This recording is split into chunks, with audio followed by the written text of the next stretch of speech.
Imperial hospital, রাত 2টা। শেহরিনকে hospitalised করা হয়েছে 1 ঘন্টা যাবৎ। সান্নিধ্যের সংলগ্ন থাকাকালীন সময়ে 1.5 মিনিটের মাথায় সে অবচেতন হয়ে যায়। নিজের সঙ্গে করা যুদ্ধে হার মেনে সে শরীর ছেড়ে দিতেই সান্নিধ্য কিভাবে যে তাকে হসপিটালে এনেছে সেটার সাক্ষী একমাত্র রিমন। আল্লাহ সহায় ছিলেন, কেউ গাড়ি চাপা পড়েনি। ঝড়ো গতিতে ছুটছে চাকা। এদিকে এক মুহূর্ত নষ্ট করার সময়টুকু ছিল না। শেহরিনের শরীর এতটাই হিম হয়ে গিয়েছিল যে তার পালস রেটটুকুও অনুভব করা সম্ভব হচ্ছিল না। আর এতেই দিক বেদিক হারিয়েছিল এমপি সাহেব। শেহরিনকে হসপিটালে আনা মাত্র ডাক্তাররা তাকে দেখে সিদ্ধান্ত নিয়েছিলেন সরাসরি আইসিইউতে পাঠানোর। কারণ পেশেন্টের যা অবস্থা, যে কোনো সময় কার্ডিয়াক অ্যারেস্ট হবে। কিন্তু সিনিয়র ডাক্তার নির্মল বসু নিজস্বভাবে পর্যবেক্ষণ শেষে আপত্তি জানান এই বিষয়ে। তিনি সাজেস্ট করেন প্রাথমিকভাবে কেবিন হতে ট্রিটমেন্ট চালু করার জন্য। আপাতত সময়ের জন্য আইসিইউতে নেওয়ার প্রয়োজন নেই, কেননা আইসিইউর পরিবেশ তার জ্ঞান ফিরলে ভীতি হয়ে আরও অ্যাংজাইটি বেড়ে যেতে পারে, ফলে কন্ডিশন আরও খারাপের দিকে যাবে। কেবিন থেকে যদি অক্সিজেন সিচুয়েশন স্বাভাবিকে নিয়ে আসা যায়, সেটাই পেশেন্টের জন্য সবচেয়ে ভালো হবে। আর যদি স্বাভাবিক না হয় তাহলে আইসিইউতে। সিনিয়র ডাক্তারদের পরামর্শ অনুযায়ী বাকি 2জন ডাক্তার সহমত পোষণ করে তাদের সাথে। সেই অনুযায়ী কেবিন থেকেই ট্রিটমেন্ট শুরু করেন তারা। শ্বাস প্রশ্বাসের সমস্যা হওয়ার কারণে শেহরিনকে দেওয়া হয় হাই ফ্লো অক্সিজেনের মাস্ক, সেই সাথে চলে তার ভাইটাল মনিটরিং। হসপিটাল করিডোরে স্থির হয়ে দাঁড়িয়ে নির্মেষ চাহনিতে তাকিয়ে আছে রেজওয়ান সাহেব। কেন যেন মনে হচ্ছে রাতের নিকষ কালো আধার তার জীবনে নেমে এসেছে প্রগাঢ়ভাবে, করছে বিবর্ণ বিধ্বস্ত। কারণ রঙিন যা কিছু সব তার মেয়ের মাঝে ঘেরা। সে অসুস্থ তো পুরো দুনিয়া অচল, পুরো দুনিয়া অসহ্য। বুকের মধ্যে খান্তিতে অদ্ভুত এক ব্যথায় তিক্ত হয়ে চোখের পাতা তার নামে থেকে থেকে। কখন মেয়ে বাবা বলে ডাকবে, এই প্রতীক্ষায় কাটে রাত। নিজের অস্বস্তির মনকে দমাতে না পেরে একটু পরপরই কেবিনের দিকে উকি দিয়ে আসেন তিনি। নীল রঙের পোশাক পরিত এক দুর্বল কায়া অবচেতন হয়ে ঘুমিয়ে আছে। মুখে তার অক্সিজেনের মাস্ক দেওয়া, ডান হাতটা সাদা ব্যান্ডেজে মোড়ানো। চোখের সামনে ভেসে উঠতেই কলিজা কেঁপে ওঠে রেজওয়ান সাহেবের। পুরুষ মানুষ হওয়ার সুবাদে সে পারছে না মেয়ের এই অবস্থা দেখে হাউমাউ করে কাঁদতে। গলার মধ্যে দলা পাকিয়ে কান্না আটকিয়ে রেখেছে নিদারুণ কষ্টে। কারণ মেয়েকে সে নিজে শিখিয়েছে বাবারা কখনো কাঁদে না, বাবারা সব সময় কাদা মুছিয়ে দেয়। সেই হিসেবে আজ নিয়মের ব্যতয় ঘটে কি করে? আসসালামু আলাইকুম আঙ্কেল। রেজওয়ান সাহেব পুরুষ কণ্ঠে শ্রবণের চোখের কোণে জমে থাকা পানি মুছে সন্তর্পণে ঘাড় ঘুরিয়ে তাকাতেই দেখতে পায় অপরিচিত একজনকে। খানিক সেকেন্ডের স্থির দৃষ্টি বিনিময়ে তিনি বুঝে যান খুব পরিচিত একজনের সঙ্গে চেহারার কিছুটা মিল। মনে মনে আন্দাজও করে নেন ব্যক্তিটা কে হতে পারে। ওয়ালাইকুম আসসালাম। সরফরাজ খান, সান্নিধ্যের বড় ভাই। রিজওয়ান চৌধুরী, শেরিনের বাবা। জি, আপনাকে আমি চিনি। সান্নিধ্য আপনার কথা বলেছে। রেজওয়ান সাহেব মলিন হাসেন। হ্যান্ডশেক করা শেষে সারফরাজের পিঠে চাপড়ে দিয়ে নিষ্প্রাণ কণ্ঠে বলেন, অনেক কষ্ট দিয়েছি তোমাদের বাবা। আমার মেয়েটাকে খুঁজে বের করতে তোমরা যে সাহায্যটা করেছো, এটা আমি কখনোই ভুলবো না। আমি চিরঋণী তোমাদের কাছে। এগুলো বলে আমাদের ছোট করবেন না আঙ্কেল। এটা কখন আমাদের দায়িত্বের মধ্যে পড়ে গিয়েছে? আপনার মেয়ে আমার বোনের সমতুল্য, আমার ভাইয়ের জীবনের বিশেষ কেউ। তার বিপদে আমরা হাত গুটিয়ে বসে থাকবো, সেটা কখনই হয় না। তোমরা আমার মেয়েকে এতটা আপন করে কিভাবে নিয়েছো? সারফরাজ মৃদু হাসে। দুপুর হতে সারাদিনের ছোটাছুটিতে তার মুখর রেখায় এখন গাঢ় ক্লান্তির ছাপ। সান্নিধ্য তাকে হুমকি ধামকি দিয়ে বাসায় যেতে বললেও সে যায়নি। শেহরিনের বাবার সঙ্গে দেখা করার জন্য, শেহরিনকে একবার দেখার জন্য আবার ছুটে এসেছে হাসপাতালে। বসে কথা বলি। Sure sure please. করিডোরের পাশে থাকা দুটো সোফায় দুজন বসে আছে। মধ্যরাতে নীরবতা বিস্তার করছে পুরো হসপিটাল জুড়ে। পেশেন্টদের আনাগোনা ধরতে গেলে বেশ কম। শান্ত নীরব পরিবেশ। সারফরাজ রেজওয়ান সাহেবের প্রশ্নের উত্তরে স্বতঃস্ফূর্ত কণ্ঠে বলে, আপন করে নেয়ার কারণটা হয়তো খুবই সিম্পল। সহজভাবে ভাবতে গেলে ভাই ভালোবাসে এজন্য। তবে আমি আমার ছোট বোনের থেকে শেহরিনের ব্যাপারে শুনেছি, জেনেছি, ভালো লেগেছে। যদিও এখনো সে পরিবারের কেউ হয়ে ওঠেনি, তবে আশা করছি অতি দ্রুত হয়ে যাবে ইনশাআল্লাহ। You are so kind hearted my boy, thank you so much. তবে সান্নিধ্যের ভালোবাসার ব্যাপারটা আমাকে বেশ অবাক করেছে। আচ্ছা, এটা সান্নিধ্যের দোষ নাকি গুণ বলতে পারি না। অ্যাকচুয়ালি কারণটা হচ্ছে সান্নিধ্য সবাইকে ভালোবাসতে পারে না। ও ভালোবাসার ব্যাপারে এতটাই কনসার্ন যে নিজ পরিবারের সদস্যদেরও সেখানে ছাড় দেয় না। আমাদের সাধারণত পরিবার বা নিকটাত্মীয় বা ফ্রেন্ড সার্কেলের মধ্যে একটা ভালোবাসা বা টান থেকে থাকে, বাট ওর সেই টানটা নেই। খুব বেছে বেছে কিছু মানুষকে ভালোবাসে, আর ওর ভালোবাসাটা এতটাই মজবুত হবে যে অপরপক্ষের মানুষ তাকে ভালোবাসতে বাধ্য হবে। খুব বেশি নয়, হাতে গোনা মাত্র কয়েকজন হয়তো সেই লিস্টে রয়েছে। আমার মনে হয় সেখানে শেহরিন বর্তমানে টপে আছে। তুমি নেই? রেজওয়ান সাহেব প্রশ্ন করা মাত্র হেসে ওঠে দুজনে। সারফরাজ মাথা নাড়িয়ে বলে, অল্প কিছু মানুষের ভিড়ে কোনো মতে স্থান পেয়ে আছি, because when it comes to love he is very discrete. আমি বুঝতে পেরেছিলাম এই ছেলেটার ভালোবাসা বেশ প্রখর। কারণ অনেকেই আছে যারা ভালোবাসার শুরুতেই নিজেকে জাহির করে, ক্ষমতা দেখায়, আধিপত্য বিস্তার করে, বোঝায় সে যে ভালোবাসে এটাই অনেক বড় কিছু। বাট নেতা সাহেবের মধ্যে আমি এসব কিছুই পাইনি। বরং আমার মেয়ের রিজেকশনটাও বেশ ধৈর্যের সহিত নিয়েছিল সে। তার নিজের প্রতি নিজের আত্মবিশ্বাস দেখে আমি যথারীতি অবাক হয়েছিলাম। ঠিক সেই কারণে আমি শেহরিনের মাঝে প্রথমেই কোনো নেগেটিভিটি তৈরি করিনি। ওকে সব সময় বলেছি, অবজার্ভ করো, দেখো, বোঝো, জানো, অতবার মন যেটা বলে সেটাই শোনো। এখন মনে হয় যেটা বলে সেইটা শোনো। এখন মনে হয় আমার মেয়েটাও কিছুটা তার প্রতি দুর্বল হয়ে পড়েছে। হয়তো ভালোবাসাও তৈরি হতে পারে। তাহলে আর দেরি কি? শুভ কাজটা চলুন আমরা মিলেই সম্পন্ন করে দিই। আমার ভাইটাকে একমাত্র শেহরিনই পারবে ঠান্ডা করতে। কারণ যখনই শেহরিনকে নিয়ে আমরা কোনো কথা বলি, সে একদম বরফের ন্যায় শীতল হয়ে যায়। যে কেউ দেখে বলবে এত ভালো মানুষ আগে কখনো দেখিনি। রেজওয়ান সাহেব দুহাত বুকের সাথে ভাঁজ করে ছোট্ট করে নিঃশ্বাস ছাড়েন। ধীর স্থির গলায় বলেন, নেতা সাহেবের সব গুণই আমাকে মুগ্ধ করে, কিন্তু দু একটা দোষ আবার চিন্তিত করে তোলে। পুলিশ মামলা, মোকদ্দমা, কোর্ট রায়, এগুলোতে আমাদের অভ্যস্ততা নেই। সেখানে এই ছেলে নির্দ্বিধায় অস্ত্র নিয়ে যে হাতে তুলে নেয়। সারফরাজ মনে মনে যেটা নিয়ে একটু ভাবনায় পড়েছিল সেটাই সত্যি হয়। সঙ্গোপনে নিঃশ্বাস সে নিজেও ছেড়ে বলে, বুঝতে পেরেছি বিষয়টা। এটা আসলে স্বাভাবিক। একজন বাবা মেয়ের সেফটির জন্য সব দিকে চিন্তাভাবনা করেই আগাবে। সান্নিধ্যের দোষটাই হচ্ছে এটা, স্বভাবে বেপরোয়া, ভয় করে না সহজে।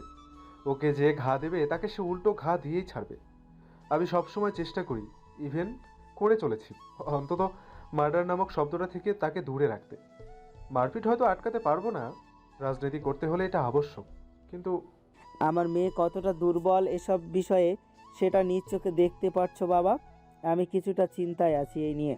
হ্যাঁ, এটা বুঝতে পারছি ভালোবাসায় কমতি হবে না, কিন্তু সে যদি সুস্থই না থাকে তাহলে কিভাবে একটা সুন্দর জীবন বা সংসার করবে? সারফরাজ খানিকটা ভাবুক দৃষ্টি মেলে তাকায়। কিছু সেকেন্ডের নীরবতা শেষ পরিষ্কার কণ্ঠে বলে, মানুষ ভয় কাটায় ভয়ের মধ্য দিয়ে গিয়ে। আমি বলছি না শেহরিনকে শক্ত হতে হবে বা মেনে নেওয়ার চেষ্টা করতে, কখনোই বলবো না। শুধু আমি কেন, আমার বিশ্বাস সান্নিধ্য নিজেও কখনো শেহরিনকে জোর করে মানিয়ে নিতে বলবে না। বরং শেহরিন যেন কমফোর্ট জোনে থাকে সেটা সে নিশ্চিত করবে, যেভাবেই হোক না কেন। আমি এটা গ্যারান্টি দিয়ে বলতে পারি। আর রইল ডার্ক সাইডটা, মানুষের জীবন পরিবর্তনশীল আঙ্কেল। সময়ের সাথে সাথে সান্নিধ্যের হয়তো বুঝ আসবে, নিজের রাগ কন্ট্রোল করতে শিখবে, বেপরোয়া ভাব কমবে। এই যে তার ছোট ভালোবাসার জগৎ, সেটাও হয়তো একসময় প্রশস্ত হবে। সব কিছুরই একটা সময় আছে। রেজওয়ান সাহেব নিশ্চুপ থাকেন। সারফরাজ নরম গলায় ফের বলেন, আপনার কাছে আমার অনুরোধ, শেহরিন যদি নিজ হতে সান্নিধ্যকে চায়, আপনি প্লিজ না করবেন না। ওদের দুজনকে একটা পবিত্র বন্ধনে আবদ্ধ করে দেবেন। শেহরিন সান্নিধ্যের জীবনে আসলে সব ধীরে ধীরে ঠিক হয়ে যাবে। দেখবেন ওরা ওদের মতো গুছিয়ে নিতে পারবে নিজেদেরকে। আমরা অযথাই হয়তো চিন্তা করছি, আর সবচেয়ে বড় ব্যাপার, আমি বড় ভাই হিসেবে আমার একটা বোনকে আগলে রাখতে পারলে আরেকটা বোনকে কেন পারবো না? সঙ্গে আমার পরিবার তো আছে। কিছুটা অবাক দৃষ্টি মেলে রেজওয়ান সাহেব। সারফরাজের দিকে এক দৃষ্টিতে তাকিয়ে নির্মেদ স্বরে বলেন, তোমাকে দেখে আমি বেশ আশ্চর্য হয়ে যাচ্ছি বাবা। আজকাল এটা খুবই রেয়ার, ভাই হয়ে ভাইয়ের জন্য এত ভালোবাসা। আমার তো বলতে ইচ্ছে করছে, হাউ ক্যান ইটস পসিবল? এরকমটা এই আধুনিক যুগে হয় কখনো? আধুনিক যুগে হয়তো কমই হয়, বাট 90s কিডস আমরা, সেজন্যই হয়তো। তুমি হাসছো? আমি রীতিমতো অবাক হচ্ছি। সারফরাজ হাসা কমিয়ে স্থির হয়ে বলেন, ওকে ওকে, লেট মি ডিসক্রাইব। আসলে জন্মের পর চোখ খোলার সঙ্গে সঙ্গে দেখতে পেলাম বাবা তুখোড় রাজনীতিবিদ, আম্মা কর্মজীবী নারী। অতপর 5 বছর বয়সে ফ্যামিলিতে আগমন হলো আরেক তুখোড় মাথা গরম রাজনীতিবিদের। বাবা মা দুজনেই ব্যস্ত, সো আমাদের দাদুর কাছেই বড় হওয়া। কিন্তু 6 বছর বয়সে পা রাখার আগেই দাদু মারা গেলেন। সান্নিধ্যের তখন 1 বছর ছুঁই ছুঁই। এখন যত যাই হোক, কর্ম ফেলে তো আর থাকা যায় না। আম্মা অনেক চেষ্টা করতেন সব কিছু ম্যানেজ করে চলার। আমি যেহেতু বড় ভাই, আমার দায়িত্ব ছিল সান্নিধ্যকে দেখে রাখার। সেই যে দেখা শুরু হলো, আজ পর্যন্ত সেটা চলমান, বের হতে পারেনি। আমার ছোট একটা বাচ্চা আছে, আমি যতবার ওকে দেখি মনে হয় এটা সেই সান্নিধ্য, যাকে আমি নিজ হাতে মানুষ করেছি। বাবার বিরুদ্ধে কোর্ট কাছারি অনেক হয়েছে, আম্মাকে সেখানে দৌড়তে হতো সব সময়। বেকায়দায় পড়তাম আমি। বিকেলে ছেলেটাকে মিস করতাম, মাঠে গিয়ে এক হাতে ব্যাট, অপর হাত ওকে ধরে রেখেছি। সাব্বাস বেটা, তোমার বাবা মা ভীষণ লাকি এমন একটা দায়িত্বশীল ছেলে পেয়ে। যদি ভুল না করি, বোনটাও তো তোমার হতেই মানুষ হয়েছে। সারফরাজ ক্ষীণ হাসে চাপা কণ্ঠে বলে, হ্যাঁ, ভাই বোন আমরা হাতেই মানুষ হয়েছি। তবে সানজি আমাদের দুই ভাইয়ের কাছে সবচেয়ে বেশি আদরের। আর সবচেয়ে অবাক করা বিষয় হচ্ছে, আমাদের আদরের বোন আমাদের রক্তের কেউ নয়। সরি, বুঝতে পারলাম না তোমার কথা। সানজিকে দত্তক নেওয়া হয়েছে।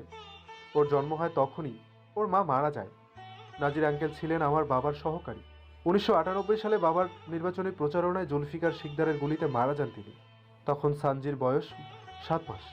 নাজির আঙ্কেলের বৃদ্ধা মা এক নবজাতক সন্তান নিয়ে ঠাঁই নেন আমাদের বাসায়।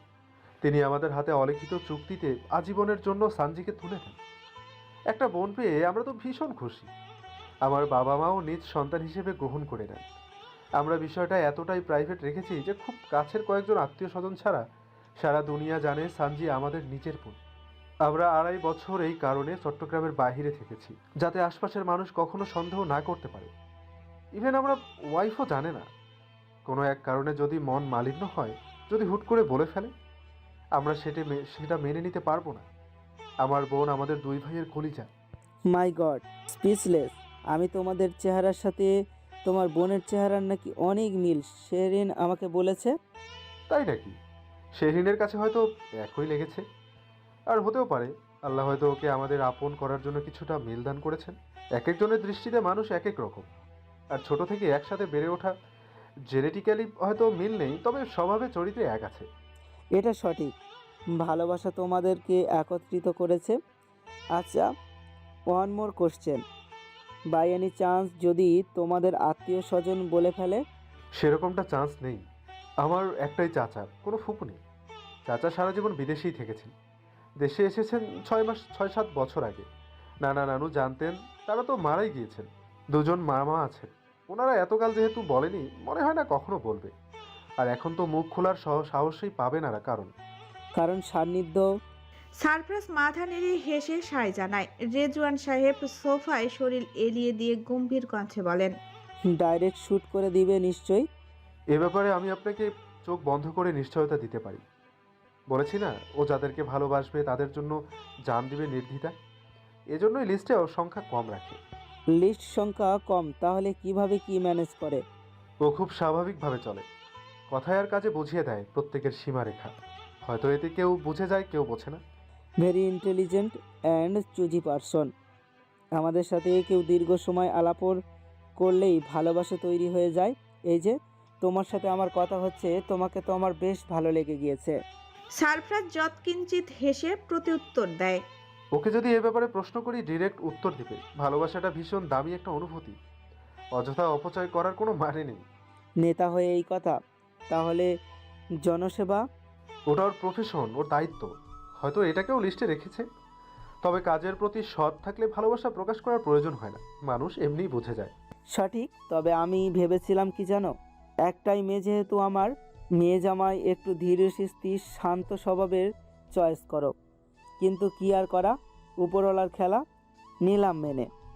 এমন ভাই বোনের মাঝে নিজের মেয়েটাকে রেখে নিশ্চিন্তে পরপারে চলে যেতে পারবো। আল্লাহ সব দিকে পরিপূর্ণ না করলেও কিছু দিকে পরিপূর্ণ রাখেন, যাতে মানুষ সন্তুষ্ট হতে পারে।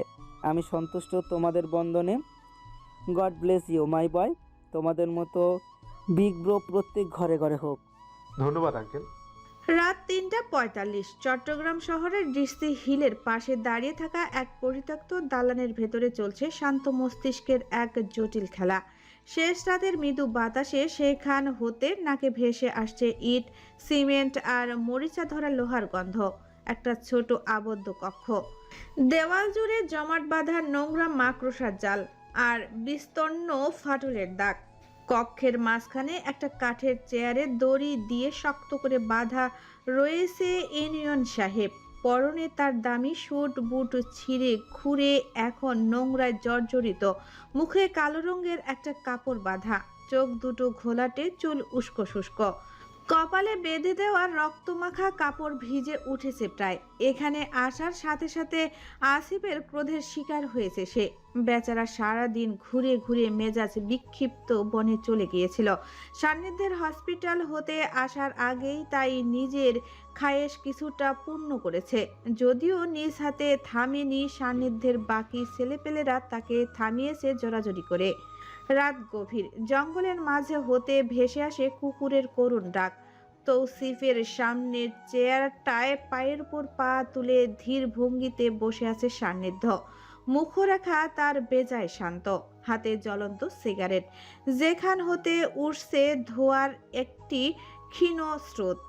এক দৃষ্টিতে তাকিয়ে আছে সে সামনে বসা সেই বড় কলিজাওয়ালার দিকে। কয়েক সময় পার হয়, সান্নিধ্য ধীরে ধীরে সিগারেটটা মুখে নিয়ে একটা টান দেয়। আগুনের গোলা উজ্জ্বল হয়ে ওঠে, সেই সাথে মুখোশের মতো নিষ্প্রাপ মুখটাও তার রক্তিম আভায় উদাসিত হয়ে ওঠে। খানিক সেকেন্ড পরে সিগারেটটা নামিয়ে ফেলে ঠোঁটের অগ্রপ্রান্ত হতে রিমনকে দিয়ে ইশারায় মুখ খোলায় ইউনিয়ন সাহেবের। অতঃপর নিঃশ্বাস ছেড়ে ঠান্ডা গলায় বলে, আগে কোথায় পোস্টিং ছিল? মাদারীপুর। কয় টাকা খেয়ে বদলি নিয়ে এখানে আসা হয়েছে? সবাইকে নিজের মতো ভাবা বোকামি। সঠিক। আমাকে ছেড়ে দেওয়া হোক। কেন বাবা, কষ্ট হচ্ছে তোমার? তৌসিফ চোখ তুলে তাকায় সান্নিধ্যর দিকে, নিরেট স্বরে বলে, ক্ষমতা কিন্তু আমারও আছে এমপি সাহেব, সরকারের লোক আমি নিজেও। সো বেশি বাড়াবাড়ি করো না। তোমার ক্ষমতা দেখার জন্যই তো এত যত্ন করে পুলিশকে ফাঁকি দিয়ে তুলে নিয়ে এসেছি। জানতামই পুলিশ থাকলে জমবে না। দেখাও এখন। ছেড়ে দে বলছি। ছাড়বো সময় হলে। সান্নিধ্য হাতের ঘড়ির দিকে এক পলক তাকিয়ে সময় দেখে নিয়ে বলে, 4টার সময়। লা লিগা না? জি জি ভাই। তা ইউনো সাহেব কোন দল? তৌসিফ সান্নিধ্যের দিকে তীক্ষ্ণ দৃষ্টিতে তাকিয়ে থেকে কোনো জবাব দেয় না। সান্নিধ্য সিগারেট টানতে টানতে বলে, না জবাব দিলে থেরাপি দেওয়া হবে। Barcelona. Real Madrid, English premier লিগে, লিভারপুল। Manchester United. আসিফ, এ শালা তো দেখি সব দিক থেকেই আমার বিপক্ষে। আসিফ হাসতে হাসতে বলে, এল ক্লাসিকো। সান্নিধ্য সিগারেটটা বাম হাতে নিয়ে পকেট হতে ফোন বের করে সারফ্রাজের হতে একের পর এক কল আসা দেখে ফোনটা বন্ধ করে পকেটে ঢুকিয়ে নেয়। আমার চেনা জানা ছিল? হুম। কি ব্যাপার, শুধু আমিই চিনতাম না এই ব্যাটারে? 3 মাস হলো এসেছে ভাই। 3 মাস? তুমি 3 মাস এসেই সান্নিধ্যের পিঠে ছুরি চালানোর সাহস দেখিয়েছ? সাহস আছে? শেহরিন আমার। শেহরিনকে আমি ভালোবাসি এবং ওর সাথে বিয়ে আমারই হবে। কোনো কুকুর এসে ঘেউ ঘেউ করলে কাজ হবে না। এতক্ষণ অবধি এমপি সাহেবের মন মস্তিষ্ক ঠান্ডা থাকলেও তৌসিফের মুখের কথা তাকে উত্তপ্ত করে তোলে মুহূর্তেই। চেয়ার ছেড়ে উঠে দাঁড়ায় সে। তার দৈহিক উচ্চতায় ছায়ার মেঝেতে পড়ে পুরো রুমটাকে গ্রাস করে নেয়। সান্নিধ্য এগিয়ে আসে ধীর পায়ে, তৌসিফের খুব কাছাকাছি এসে দাঁড়ায়, সামান্য ঝুঁকে ঠান্ডা গলায় নির্দেশ দেয়, ডান হাত খুলে দাও ওর। রিমন আদেশ পাওয়া মাত্র এগিয়ে এসে দড়ি বাঁধা ডান হাত খুলতে শুরু করে তৌসিফের। অর্ধেক খোলা শেষ হতেই সান্নিধ্য তাকে থামিয়ে নিজেই দ্রুত বাঁধন ধরে টেনে আলগা করে নেয়। শক্ত হাতে তৌসিফের ডান হাতের তালুটা উন্মুক্ত করে। জ্বলন্ত সিগারেট, সেই সাথে উন্মুক্ত হাতের তালু। তৌসিফের চোখে আতঙ্কের রেশ ঠিকরে বের হয়। জোরে জোরে নিঃশ্বাস প্রবাহিত হয় নাসাপথ দিয়ে। এক মুহূর্তে মনে পড়ে তার সাথে যেটা ঘটতে যাচ্ছে এখন, সেটা কয়েক ঘন্টা আগে একজনের সাথে ঘটিয়ে এসেছে সে নিজেই। শেহরিনের হাত পুড়িয়েছে এভাবে। সিগারেটের আগুনে জ্বলন্ত অংশটা লাল উত্তপ্ত। সান্নিধ্য এক পলক তৌসিফের চোখের দিকে তাকায়, অতঃপর সঙ্গে সঙ্গে সিগারেটের জ্বলন্ত প্রান্তটা চেপে ধরে তৌসিফের কোমল তালুর উপরে। ঘড়ি ধরে 5 মিনিট এভাবে চলতে থাকে। চর্বি পোড়ার এক আর্দ্র শব্দ কক্ষে মিশে যায়। তৌসিফের গলা ফাটা চিৎকার ভেসে বেড়ায়। রিমন এসে ফের তার মুখের ভেতর কাপড় গুজে দেয়, ফলে গলা ফাটা চিৎকার রূপ নেয় বিকট আওয়াজে। সান্নিধ্য হাত বাড়াতেই আর একটা জ্বলন্ত সিগারেট তার হাতে দেওয়া হয়। সেটা সে বাম হাতে নিয়ে তৌসিফের মুখ হতে কাপড় সরিয়ে পুরো জ্বলন্ত অংশটা পুরো ঠোঁট জুড়ে লেপে দেয়। তৌসিফের সমস্ত দেহ বিদ্যুতের মতো ঝলকে ওঠে, শরীর টলে ওঠে, সেই সাথে ঘোলাটে চোখ দুটো যেন এখন খোলসে ছেড়ে বেরিয়ে আসবে। সান্নিধ্য চল শক্ত করে হিংস্র স্বর উন্মুক্ত করে বলে, এই মুখ দিয়ে আমার শেহরিনের নাম ভুলেও বের হবে না। Mind it, hey bastard, mind it. সান্নিধ্যের গর্জনে তৌসিফ কোনো মতে মাথা নাড়ায়। পুরো কক্ষ কেঁপে ওঠে সেই সাথে। আসিফ, রিমন স্থির হয়ে দাঁড়িয়ে থাকে। ভাইয়ের এরূপ তাদের চেনা। আগুনের স্পর্শে মুখমণ্ডল বিকৃতি হতে থাকে তৌসিফের। অসহ্য যন্ত্রণায় সে ছটফট করতে থাকে। কপালের শিরা ফুলে উঠেছে, মুখের মাংস পেশিগুলো টান টান। সান্নিধ্যের মুখে কোনো অনুশোচনা নেই, বরং শীতল তৃপ্তি তার চোখে মুখে। সে সিগারেটটা সরায়। তৌসিফের হাতের তালুতে ঠোঁটে এখন কালো গভীর পোড়া দাগ। চারপাশের চামড়া লাল ফোসকা পড়তে শুরু করেছে। তৌসিফের মাথা ঝুঁকে পড়ে, হাঁপাতে থাকে অবিরামভাবে। সান্নিধ্য ক্রোধান্বিত স্বর ভেদ করে বলে, এটা তো স্রেফ শুরু ইউএনও সাহেব। এখনই এভাবে মাথা নিচু করলে হবে? তোমার করা প্রতিটি জুলুমের হিসাব নেওয়া হবে। আমার শেহরিনের ফেলা প্রতিটি অশ্রুর বিনিময় হবে তোমার শরীরের প্রতিটি ইঞ্চি মাংস, ভেঙে ফেলা প্রতিটি হাড়। সান্নিধ্য পিছিয়ে যায়, তার চোখের দৃষ্টি ধীরে ধীরে আরো ক্রুদ্ধ হয়ে ওঠে। পরনের শার্টের হাতা গুটিয়ে ঘড়ি খুলে ফেলে দেয়। ফুলে ওঠা পেশিগুলো স্লান আলোতে দৃশ্যমান হয়ে ওঠে। প্রথম মুষ্টি আসে তৌসিফের পিঠে। গভীর নিস্তব্ধ একটা শব্দ ভেদ করে যায়। এক মুহূর্ত সময় ব্যয় না করে হাতের কোনোই দ্বারা জোরালো আঘাত তৌসিফের গালে চাবুকের মতো এসে লাগে। তার মাথা ঝাঁকি দিয়ে একদিকে ঘুরে যায়, মুখ হতে ছিটকে বেরিয়ে আসে রক্ত।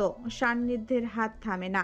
তৌসিফের বাধা অবস্থায় ঘুষির পর ঘুষি বসায় তার চোখে মুখ গলায়। প্রতিটি ঘুষি তার হিসেবকৃত, প্রতিটি ঘুষি নিখুঁত, প্রতিটি ঘুষি নিঃসংশয়। মুখ জুড়ে ক্রোধের ঝড় বইছে তার। নিজের হাত রক্তাক্ত হয়ে উঠলে সে পাশে পড়ে থাকা একটা লোহার রড তুলে নেয় হাতে। বুক বরাবর আঘাত করে বসতেই তৌসিফ চোখ বড় বড় করে শরীর ছেড়ে দেয়। মুখ হতে বেরিয়ে আসে তীব্র গোঙানির আওয়াজ। আর একটু হলেই যেন তার নিঃশ্বাস বের হয়ে আসবে। চোখ মুখে আধার ঘনিয়ে সে চেয়ার সহ পড়ে যায় মাটিতে। সান্নিধ্যের চোখে তখনও ঝরছে আগুন, যে আগুন তাকে অন্যায়ের ইঙ্গিত জ্বালাতে সাহায্য করে। পা দিয়ে সে গলা চেপে ধরে তৌসিফের। জ্ঞান হারানোর কিনারায় এসে দাঁড়ায় তৌসিফ। শ্বাস প্রশ্বাস তার ক্ষীণ হতে ক্ষীণতর হতে থাকে। সান্নিধ্য হাতের সেই লৌহ দণ্ড দিয়ে পরপর তার দুটো হাতের কবজি বরাবর আঘাত করে। তৌসিফ অনুভব করে দুটো হাত তার চূর্ণ বিচূর্ণ হয়ে গিয়েছে, সামান্যতম শক্তি খুঁজে পায় না। কিছুই না, শুধুমাত্র স্পর্শ করার নমুনা। ভাই মরে যাবে মনে হচ্ছে। সান্নিধ্য কোমর হতে পিস্তল বের করে বুক বরাবর নিশানা করে ট্রিগারে হাত রাখে। সময়ের ব্যাপার প্রেস করা, কিন্তু অসময়ে ঝড় বেগে সারফরাজ সেখানে এসে উপস্থিত হয়। দৌড়ে এসে সান্নিধ্যকে ধাক্কা মেরে সরিয়ে দেয় সেখান হতে। অ্যানাপ সান্নিধ্য আর না, তুই সর। ও এমনিতেই মরে যাবে। আমার হাতে মরুক। তোর হাতেই মরেছে, প্লিজ আর না। ধুর বেটা, সর তুই। সারফরাজ সান্নিধ্যকে টেনে ধরে আসিফ রিমনকে ক্রুদ্ধ স্বরে নির্দেশ দেয় তৌসিফকে সরিয়ে নিয়ে যেতে, কিন্তু আসিফ রিমন দুজনেই স্থির হয়ে দাঁড়িয়ে থাকে। সান্নিধ্য হতে কোনো নির্দেশনা না আসা পর্যন্ত তারা এক পা নড়ে না। তুই কি চাস আমি আমি তোর গায়ে হাত তুলি? তোল হাত, তবুও আমি ওকে শেষ করব। এখনও ওর নিঃশ্বাস চলছে। ও শেহরিনের গায়ে হাত দিয়েছে, ও শেহরিনের হাত পুড়িয়েছে, মেয়েটাকে কষ্ট দিয়েছে। তুই যা শাস্তি দিয়েছিস, বেঁচে থাকলেও ও প্রতি মুহূর্তে মৃত্যুর স্বাদ পাবে ভাই। তুই শান্ত হ। তোর সঙ্গে এখন শেহরিন জীবনে জড়িয়ে, এইটা মাথায় রেখে মানুষ খুন কর। দু ভাইয়ের চলমান ধস্তাধস্তিতে সান্নিধ্য এক পর্যায়ে শান্ত হয়ে যায়। শেহরিনের সঙ্গে নিজের জীবন জড়ানোটা তার মস্তিষ্কে এসে পৌঁছায়। দৃষ্টি স্থির হয়ে যায় সঙ্গে সঙ্গে। মেয়েটার রক্ত ভয় পায়, পিস্তল ভয় পায়, অথচ এই দুটোই তার হাতে। তাহলে কি শেহরিন? সান্নিধ্য হাত হতে পিস্তল ছুঁড়ে মেঝেতে ফেলে দেয়। পকেট হতে টিস্যু বের করে হাত মুছতে মুছতে বলে, শুয়োর বাচ্চাকে সোজা কর্ণফুলী নদীতে ফেলে দিয়ে আসো। এতক্ষণে কাঙ্ক্ষিত ব্যক্তি হতে নির্দেশনা আসতেই আসিফ রিমন কাজে লেগে পড়ে। বাইরে হতে তাদের লোক ডেকে এনে তুলে নিয়ে যায় তৌসিফকে। সারফরাজ ধারালো স্বরে বলে, চট্টগ্রাম মেডিকেল হাসপাতালের গেটের সামনে রেখে আসো। সান্নিধ্য হাত পরিষ্কার করা থামিয়ে তাকাতেই সারফরাজ সঙ্গে সঙ্গে বলে, একদম চুপ, বেশি বুঝতে আসবি না। আমি এখন যেটা বলবো সেটাই মানতে হবে। ইউএনও এইটা, বিষয়টা উপর পর্যায়ে যাবে। মারা তুমি খাবে সান্নিধ্য, যদি সে নিখোঁজ হয়। যে অবস্থায় এর, সরকারি হাসপাতালে থাকলে এমনি হয়তো মারা যাবে, আর মারা না গেলেও কোনোভাবে বেঁচে গেলে আজীবন পঙ্গুর মতো বেঁচে থাকবে। আমাকে কেস সাজাতে দাও, কালকে সকালে ওসি সাহেবের কাছে জবাব দিতে হবে। ওসি সাহেবের? চুপ, একটা কথা না, ওদের বল। সান্নিধ্য হাতের টিস্যু মুঠো করে ফেলে দিয়ে আসিফ রিমনকে সারফরাজের কথা মতো চট্টগ্রাম মেডিকেল কলেজ হাসপাতালে নিয়ে যাওয়ার নির্দেশনা দেয়। উত্তাল পরিবেশ, কিছুটা শান্ত সময়ের ব্যবধান। বদ্ধ কক্ষ হতে সবাই চলে যেতেই সান্নিধ্য নিজেও বের হয়ে যায়। তার পিছু পিছু আসে সারফরাজ। শেহরিনের কি অবস্থা এখন? আছে ভালো, জ্ঞান ফিরেছে। তুই যাবি হাসপাতালে? হুম। তোকে এই অবস্থায় দেখলে আবার জ্ঞান হারাবে। সান্নিধ্য প্যান্টের পকেট হতে ঘড়ি চাবি বের করতে গিয়ে হাত থামিয়ে সারফরাজের দিকে তাকায়। সারফরাজ নির্বিঘ্নে গাড়ির দরজার কাছে এসে দাঁড়িয়ে বলে, তাকিয়ে লাভ নেই, বাসায় যা, শাওয়ার নিয়ে একটু ঘুম দে, মাস্তানদের মতো চেহারা কাটিয়ে তারপরে ওর সাথে দেখা কর। সুস্থ ফিল করবে মেয়েটা। সান্নিধ্যের হাত হতে চাবিটা কেড়ে নেয় সারফরাজ। নিজের গাড়িতে ঢুকে যায়। নিজে ড্রাইভিং সিট দখল করে সান্নিধ্যকে রিল্যাক্সে বসার সুযোগ দেয়। উঠ বেটা, 5টা বেজে গেল, আমার এনার্জি ডাউন আজকের মতো। সকাল 10টা, ঝকঝকে মিষ্টি রোদের সম্ভার সাদা রঙের পর্দা ছাপিয়ে প্রবেশ করছে কেবিন জুড়ে। শেহরিনের শারীরিক অবস্থা বেশ খানিকটা উন্নত হলেও ভীষণ দুর্বল সে। হাতের ক্ষতটা সারতে বেশ সময় লাগবে। অক্সিজেন সিচুয়েশন ভোর রাত হতেই স্বাভাবিকে এসেছে। ডাক্তার নির্মল বসু 6টার সময় এসে ফাইনাল চেক আপ করে গিয়েছেন। এখন মোটামুটি সে আশঙ্কা মুক্ত। তবে ডিসচার্জ দেওয়ার ব্যাপারে কোনো সিদ্ধান্ত নেওয়া হয়নি এখন পর্যন্ত। কালকে রাতে শেহরিনের অবস্থা নাজুক করে তুলেছিল প্রত্যেককে। ডক্টর নির্মল বসু প্রথম সাজেস্ট বলে দিয়েছিলেন ভালো সাইকোলজিস্টের সন্নপন হতে। এভাবে নাজুক হয়ে পড়লে বড় ধরনের ক্ষতি হতে পারে যে কোনো সময়। আল্লাহ সহায় ছিলেন জন্য অল্পের উপর দিয়ে বেঁচে গিয়েছে এ যাত্রায়। রেজওয়ান সাহেব শেহরিনের সাথে সাক্ষাৎ শেষে মাত্র বের হয়েছেন কিছু প্রয়োজনীয় জিনিসপত্র কিনতে। এছাড়া তিনি তার এক ডাক্তার বন্ধুর সঙ্গে পরামর্শ করবেন দেশের বাইরে ভালো একজন সাইকোলজিস্টের দেখানোর জন্য। নীল রঙের হাসপাতালের ড্রেস পরা দুর্বল রমণীর ঠোঁট মুখ কুঁচকে আছে। সামনে বাড়ন্ত স্যুপ একবার টেস্ট করে তার আর দ্বিতীয়বার মুখে তোলার রুচি হচ্ছে না। এত বাজে স্যুপ সে আগে কখনো খায়নি। ম্যাম প্লিজ একটু ট্রাই করুন, না খেলে আরো উইক হয়ে যাবেন তো। আমি খেতে পারছি না। একটু ট্রাই করুন। হচ্ছে না। Excuse me. হুট করে ভরাট পুরুষালী কণ্ঠে নার্সসহ শেহরিন চোখ তুলে চায়। সাদা পাঞ্জাবি পরিহিত সুঠামদেহী এক পুরুষ সামনে উপস্থিত, যাকে দেখামাত্র শেহরিন চোখ নামিয়ে ফেলে সঙ্গে সঙ্গে। নেতিয়ে পড়ে ভুঙ্গুর কায়া। যত দূর মনে পড়ে কালকে সেই দুর্গম রাতে সে নিজ হতে নেতা সাহেবকে জড়িয়ে ধরেছিল, কান্নায় ভাসিয়েছিল তার চওড়া বুকটা। সহজ স্বীকারোক্তি দিয়েছিল তিনি না এলে সে মরে যেত। সবকিছু মন থেকে বললেও এখন কেন জানি না তার ভীষণ লজ্জা পাচ্ছে। এই ধারালো চোখে চোখ রাখার ক্ষমতা নেই তার। নেতা সাহেবের প্রেমে এইভাবে সে ফেঁসে গেল, তাই এই লোকের সমস্ত কথা সত্য প্রমাণিত হলো তবে। প্লিজ। শিওর। শেহরিনের সামনে হতে নার্সটি উঠে সান্নিধ্যকে জায়গা করে দেয়। সান্নিধ্য ধীর পায়ে এগিয়ে এসে শেহরিনের সামনে বসতেই নাজুক রমণীর গায়ের লোম জাগ্রত হয়ে ওঠে। বুকের মধ্যে অজানা অস্থিরতায় এলোমেলো হয়ে পড়ে সে।